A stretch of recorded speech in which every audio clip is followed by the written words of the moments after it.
Now, the level of going into testing it and trying to figure out your test strategy. The problem is too many managers and planners think mobile testing or testing a mobile project is going to take a couple of weeks. And if you really want good coverage, a couple of weeks isn't going to do it. And you've got testers who are just now jumping into this world.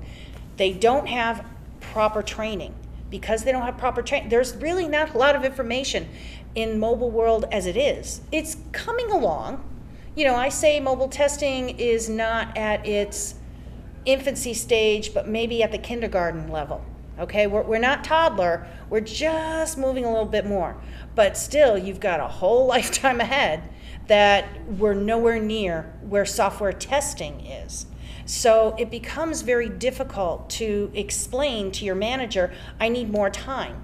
And managers don't understand why they can't test something that's very small. And all they see is this little application with a couple of pages. And that's it. And they don't understand, well, why can't you test that in a couple of weeks? I don't understand. So there's a lot going on there that needs to be communicated, needs to be learned.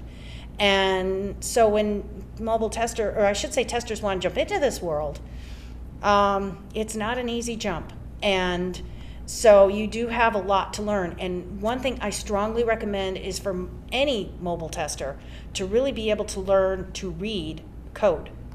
Because if you don't read code, I don't care if you can't write it. I don't really write it that. It'd take me forever to go back in and start writing it well. But I read it. And I can understand it, and I know where it's going. The key in mobile testing is, and boy, talk about jumping around, but the key is understand what your application is doing when it's doing it. And then you can start going ahead and figuring out your test strategy. So that alone, you have to figure out what it is you're doing. There's exploratory testing right there, because you have to understand step by step. Now, the way I learned how to do that is by reading my log files. So I have my log files here. I'm playing around with my device here. So I've got things going on both sides of the world here. And what ends up happening is you start seeing sequentially, if I do this, this happens. And I can see by the code, because log files are never written in pure English.